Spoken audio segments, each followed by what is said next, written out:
All right, good morning, all. Welcome in. It's House Edge Live with John from Casino Gaming TV. I've got to fix my camera here. It's in a weird spot.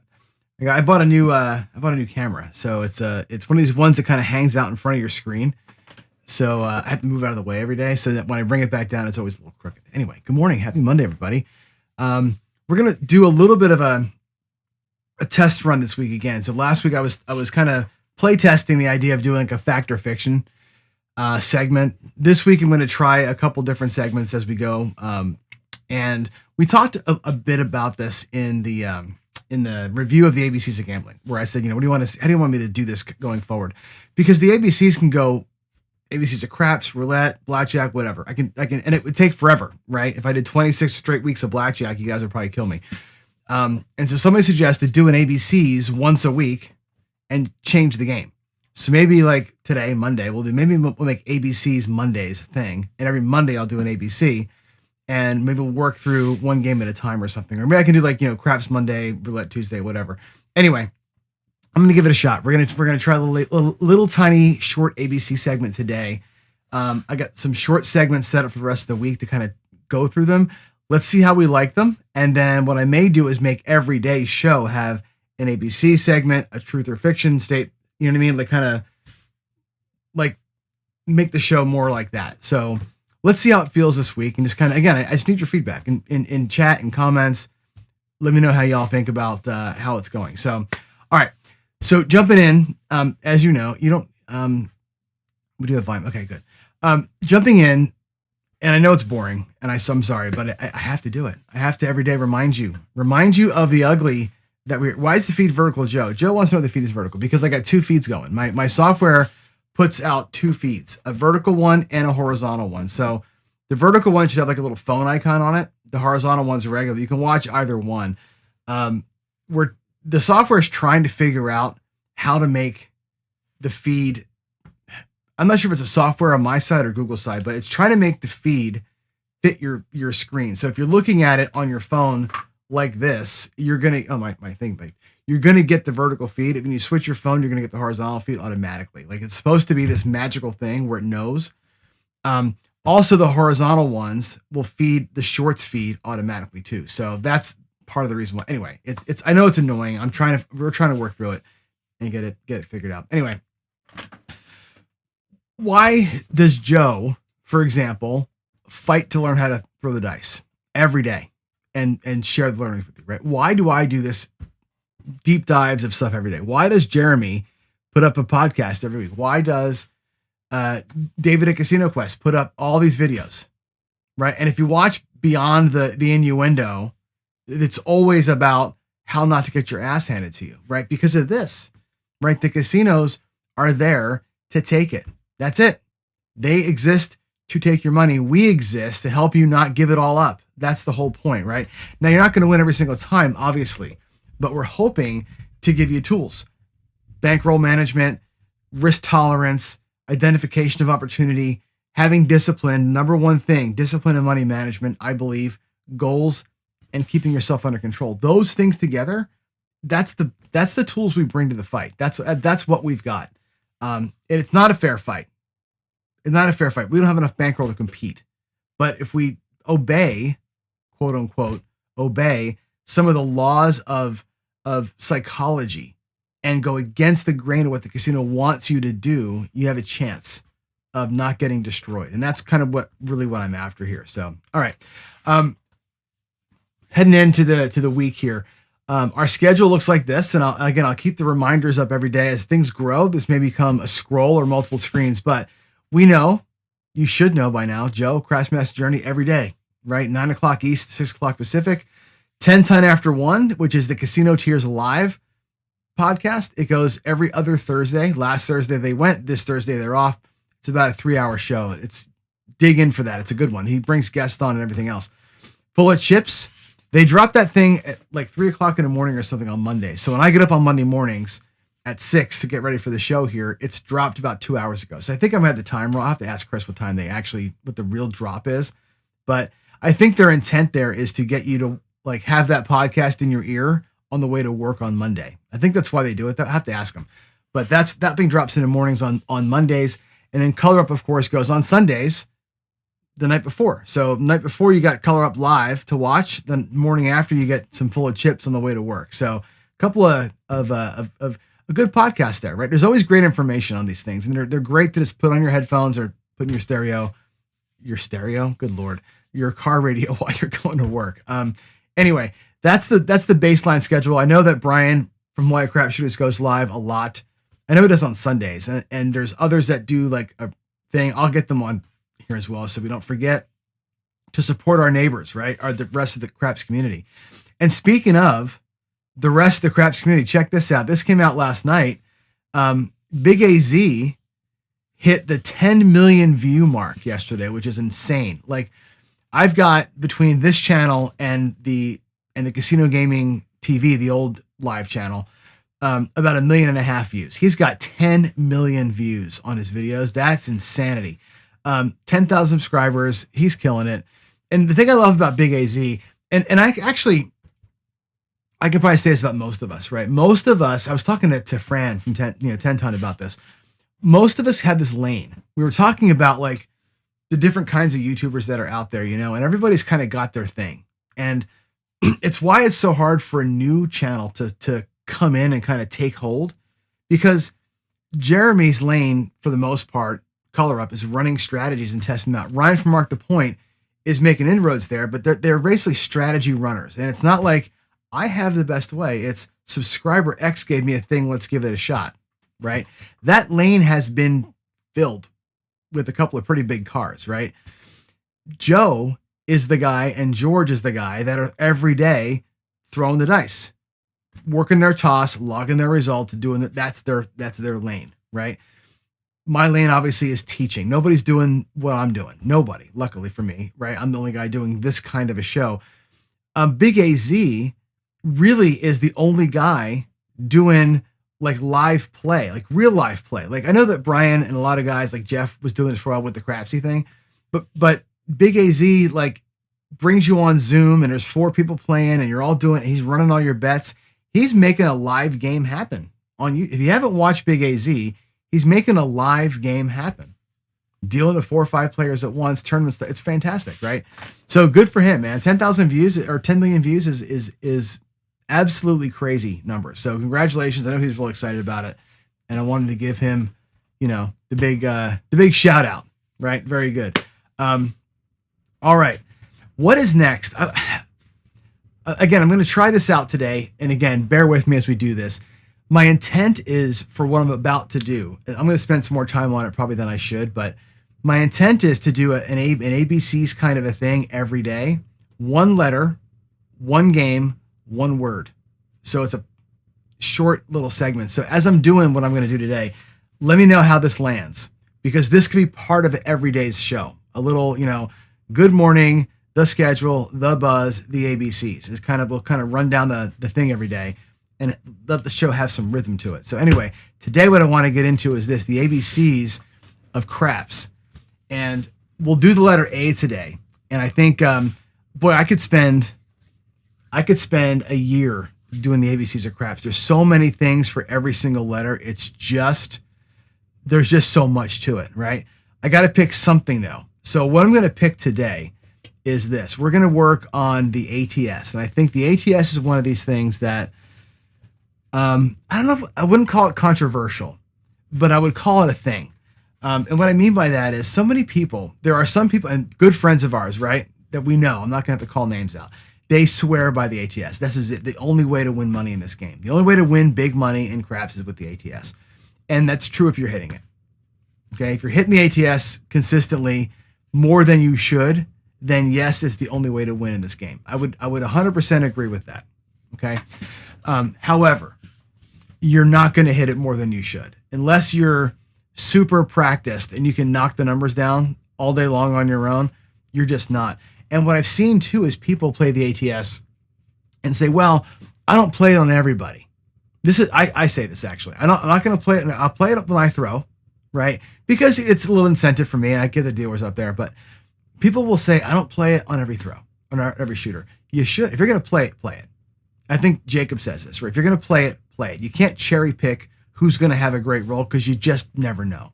And even Ed, who's a great shooter, will tell you a lot of times the random rollers, the pure huckers and chuckers, will get more ATSs because they're not setting. They're not locked into the box number pocket that most of us are. They're hitting random and horns and shit, right? They're the ones more likely to get there. So you can't just go and say, I'll just pick my spots. You can't pick your spots unless you're picking your team. So that to me is like myth number one about it. But here's the numbers on it. It's just so you can see the numbers. The tall or the small, the real probability is about 2.6%. So 1 out of every 39 or 40 people are going to hit it. Okay. Now remember, the old way of paying, and this is again getting into House Edge a little bit, but the old way that it paid was 35 to 1. 1 in 39 chance, 35 to 1. That feels an awful lot like roulette. It's basically a little bit better than roulette when you think about it the way that worked out. The all is hit about 1 out of every 200 shooters. Think about that, right? It pays now 150 to 1. When it paid 170 to 1, still wasn't great. 1 out of 200, effectively, you're getting paid 175. Now you're getting paid 150 on 1 out. Look at the numbers. Look at the House Edge. The House Edge, when it pays 150 to 1 on those tables, is 20.1%. 20%. The House Edge, when it pays 175 to 1, is more reasonable. It comes down to 7.5%. It still sucks, but it's not 20%, which is crazy town. And I think what happens is people just kind of get in rhythm and dump dough out there. I've said this before about blackjack, and there's a couple of games now in town. And when I say in town, I mean Vegas, downtown, where the side bet is required. And even on a $10 or $5 table, they're putting a $1 miracle side bet out there, whatever it is, blazing sevens or some bullshit. You got to play the dollar every single time. They make you play the dollar to play the blackjack game. Well, you're bleeding out every hour. They deal about 75 hands an hour. You're bleeding out about $1 every hand. You're bleeding out $75 an hour unless you happen to hit the damn thing. ATS runs in the same territory. If you're playing 555, which by the way, nowadays, even on a $5 or a $10 table, the minimum ATS is $5. Have you all noticed that? Is that just me? Or are we seeing less and less and less dollar ATSs? Now the dollar ATS is probably not worth it, but even on a $5 table, it's 555. So your $15 bleed, probably an average of, let's say 60 rolls an hour, maybe 8 to 10 shooters an hour. So every hour, you're probably bleeding out 3, 4, 5, maybe 10 555s with come out sevens and shooter changes. $150 an hour going away. Bye-bye. Trying for a miracle. It's crazy town, right? Again, unless you got a plan for it. Let me show you something. I'm going to switch my screen and show you something that I think is maybe a little bit interesting. Let's go to the browser view. And you should see it. Okay, there is a look at the ATS. Now I'm going to show you two versions of this, of the same spreadsheet here. So the first one is based on the actual numbers, okay, based on real probability. So this one here shows us on 1,000 come out rolls, not necessarily 1,000 shooters, but 1,000 come out rolls. You're going to see about 167 sevens. That's what you should see. That's the way the probabilities work, right? The horns, you'll see about 167 horn numbers, roughly. Okay. What happens is this: the first column is the ATS and the pass line. Some casinos force you to play the pass line. Another screw job, right? Not only is it 555, which the low roller shouldn't be playing, but they force the pass line on you. This chart just shows you the impact when they force the pass line on you. Okay, so the come out sevens, you lose, or you make nothing, because what happens is you're playing 555 and down here in a $15 pass line. You can see that's down here in the bottom. That 15 at the bottom is your pass line bet. So the come out sevens, you get nothing. You make zero money when you're normally making $15. The guy who's playing the ATS without the pass line, right, is losing that money. The guy that's playing the pass line only is making $2,500 on those come-outs. You see the difference there, right? So when you're playing just the ATS naked, you're losing your 555. There's no protection for it. But the horn numbers, you don't get beat on, where the pass line player gets beat on the horn numbers. So they're right at the end of that, they're effectively in the same spot, right?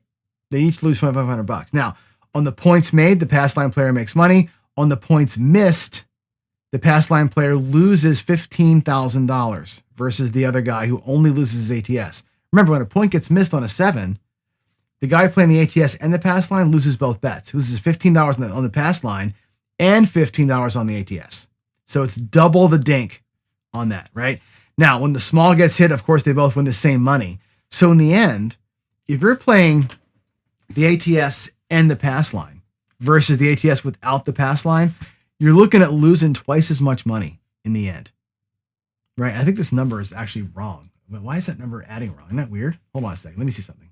That should be more money than that. This is going to be E6 to E12, right?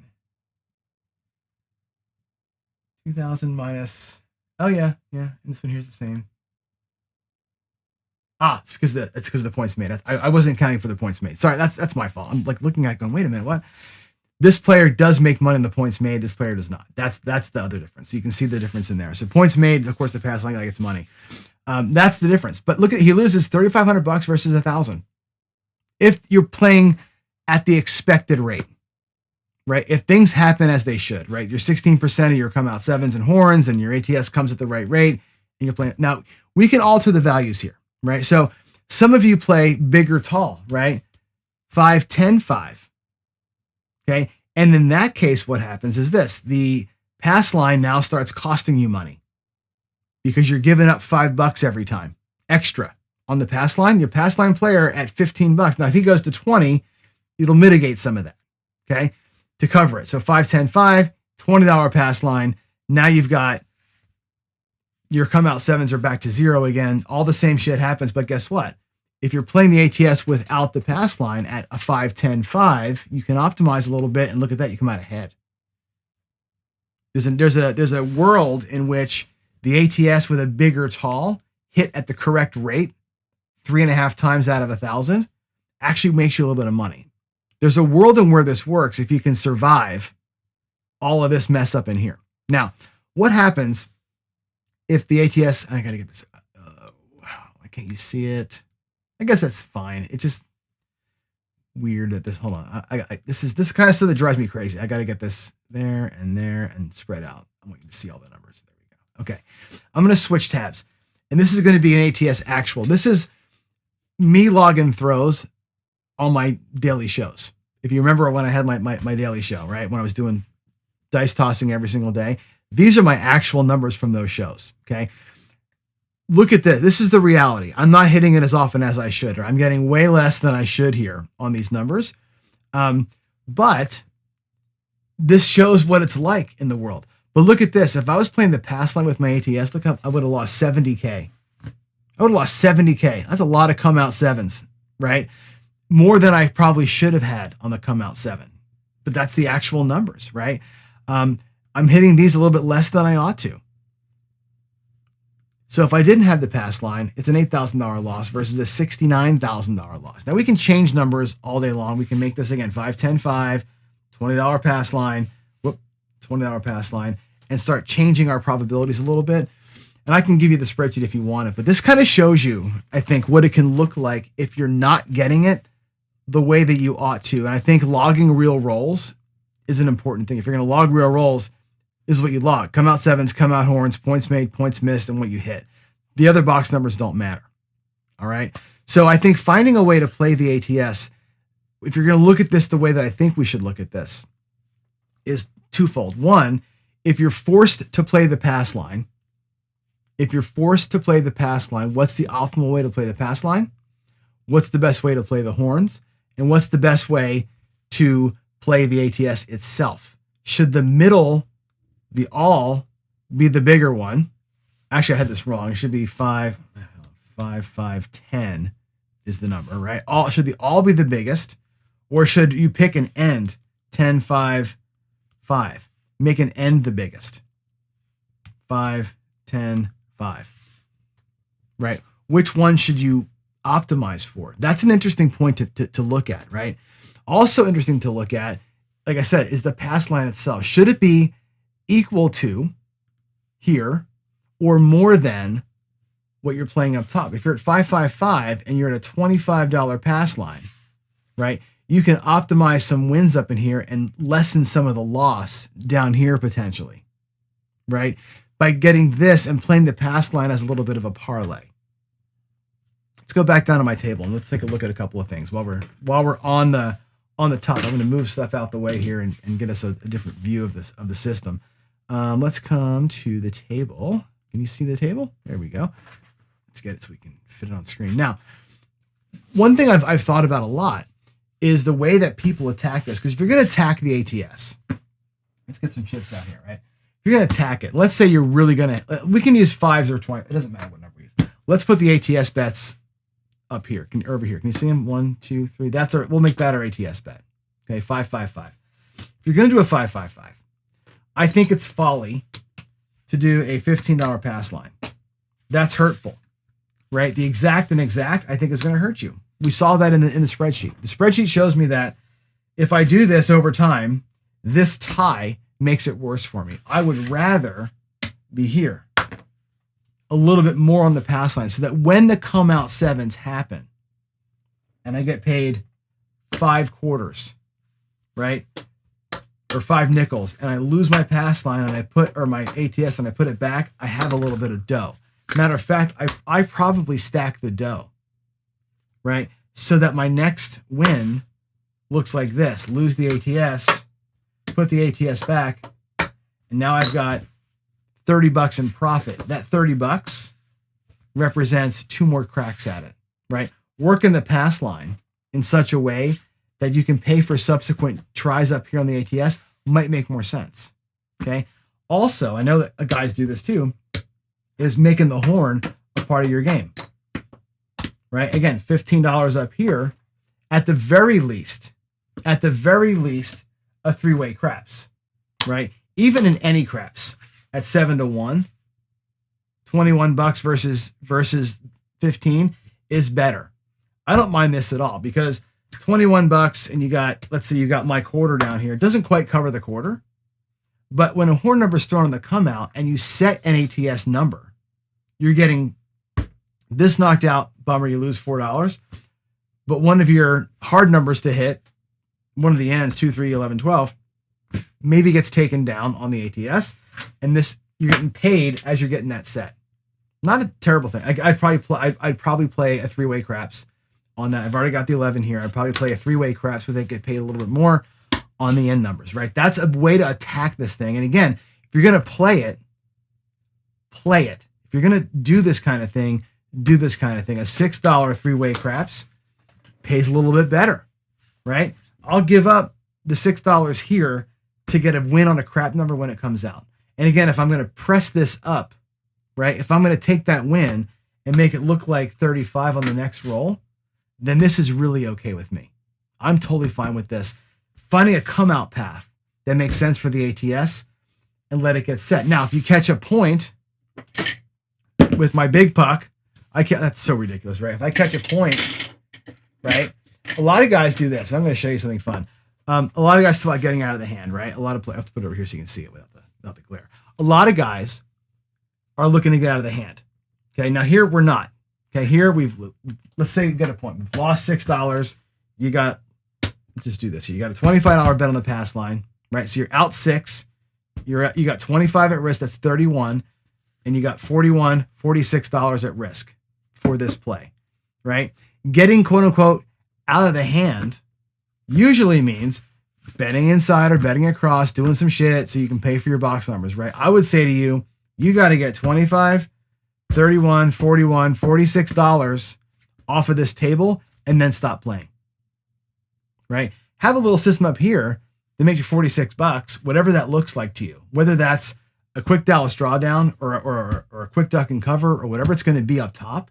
Make your $45 and boogie, right? A skill 66 wins $50. We all know this, right? The 66 inside, right? Now, again, this is not for the faint of heart, but this move, 66, that pays $21, and you drop the buck to go to 88 inside. When this move works, the net profit is $50. 66 to 88, take your hit and stop playing. That pays for everything. Let the ATS run its course, right? Find a way to pay for it and not worry about the rest of it, right? If you're going to really, really just make this be your entire game, play in a way that makes that covered. Not the worst thing in the world if you're going to literally focus on only that. Getting out of the hand doesn't have to mean getting out of hand and playing up here. It can be getting out of the hand and letting your ATS ride. Not playing the line, putting a $15 ATS up there, going 44 inside, taking one hit, which is $14, and letting it ride itself out, bleed out the dollar, right? If you approach it in an intelligent way, semi-intelligent way, of finding ways to not get destroyed when it happens or when it doesn't happen, you might have a shot of making those 150 and 175 hits, potentially. Okay, let's go back to the browser screen again. So again, I would say this to you too. Hunt this down for sure. Hunt down the 175 to 1 tables, because I'll tell you what, if this is 30, 30, and 150, right? You'll never climb out of it. The house edge on those, look at that. It doubled up my loss to $2,000. It doubles my loss. It was 1,000 when it was 175. Look at that. If I go back to 35, 35, and 175, it's $1,000 expected loss. If I go to 30, 30, and 150, it's a $2,300 expected loss on the averages, on the average number of wins. Isn't that insanity? Isn't that insanity? That's what the pay table does to you. The 150 pay table does that to you. It more than doubles your expected loss when you're not playing the pass line. If you're playing the pass line, your loss, let's look at the pass line. So 35, 35, and 175, you're expected to lose $3,500. If we go to 30, 30, and 150, you're expected to lose $4,800. Is that right? 48 versus 35, 35, and 175. Actually, well, that's funny. It's not that much different. Why is that? Isn't that weird? Because the pass line. That's why. Because the pass line makes it different. That's super interesting. I would definitely say I should put this in bold, right? Hunt down the 175 table. That's such a big deal. That 20% house edge is crazy town. Anyway, let's go back. Let's go back to here. Let's go back to me right. Okay, there it is. So that's your ATS. Again, I don't think you should try and play this thing as your sole way of playing, although I know people do. Skill, great. I can put a DP in there instead of the pass line for sure. It changes everything. I mean, it changes all the numbers because the come outs become different for you. And the horns, I got to refactor the horn numbers. Let me go back and show you what I'm talking about. If we do the don't pass, I should make a new column here for a don't pass. Good call. Because the don't pass, obviously the come out sevens are losers.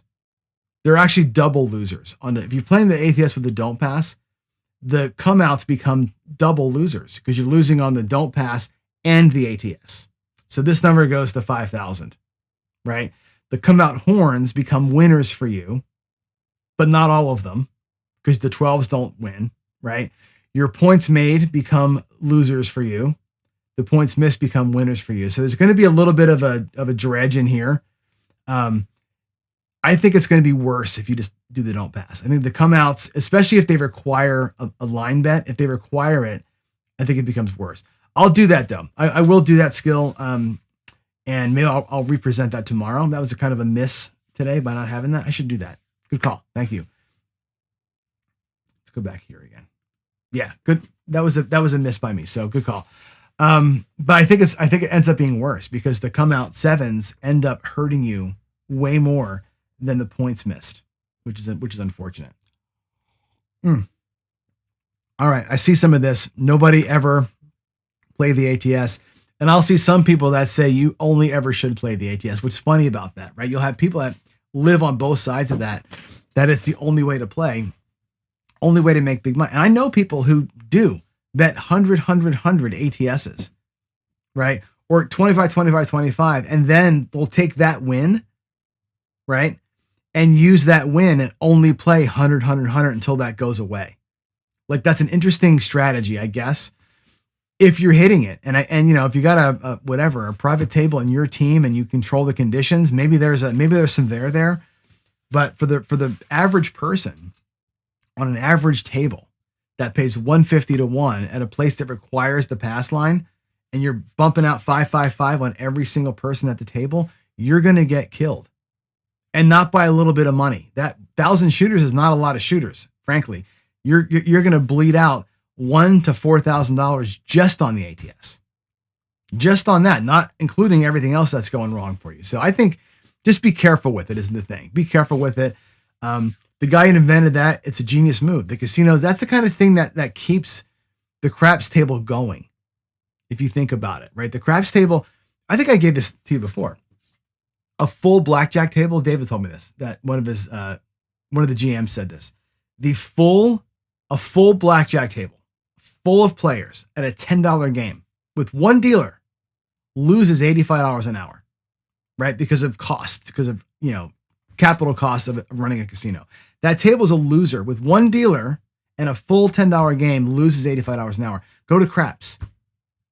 Go to craps now. Take that same, now you got a full craps table and 4 dealers, right? Dealer, stickman, dealer, stickman box. 4 people running that game.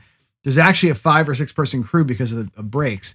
That table's losing markedly more per hour, potentially. But why doesn't it? ATS, bonus bets. That thing feeds that table. We are just feeding the beast. So be careful with it. Find a way to play it. And I'm challenging my friend 10 Ton, because he's an ATS hunter, but he's got a really specific way that he hunts down the ATS. His come out play is like not what I'm showing here, but similar, is a way to hunt down the ATS and play in a way that pays for that bet, so that bet is always active and always almost paid for, like a free lottery ticket. That's how he looks at it. It's a free lottery ticket, but you got to play it and attack it in such a way that it is. Otherwise, you're just doing this, and I hate to see you do that. All right. George specializes in the ATS. Well, again, if that's your game, that's your game. And I think, I don't know. Some of I've had some pretty good ATS wins too. I'm not going to lie. I've had some good ones, right? And it's cool when that happens. But you walk away from the table saying, man, I bought them for whatever, hit an ATS, and I won a couple $1,000 and you feel like a champion, but it was literally a lottery ticket. You did nothing to kind of earn that, right? It's a lottery ticket. It's a weird, like survivor's guilt kind of feeling that I get when I do that. I don't know. That's just a John thing, I guess. All right, let's get out of here, guys. Let's have I got to get to work. So let me finish you up. We've done kind of some Q&A here.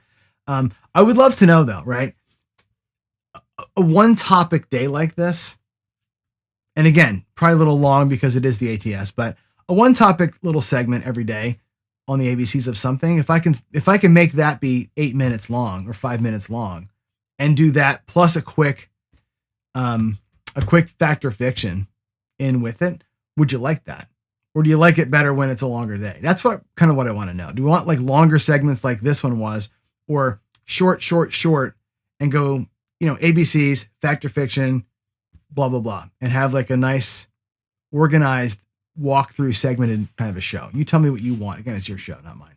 So I'm out of here. Have a good day, everybody. God bless y'all. I'll see you tomorrow. I forget what tomorrow's show's about. I think tomorrow's a fact or fiction day. So we'll see how this week goes. But again, feedback. Let me know what you think, what you like. And I'll start structuring the days to kind of match how we're feeling. All right. Love y'all. God bless. Later.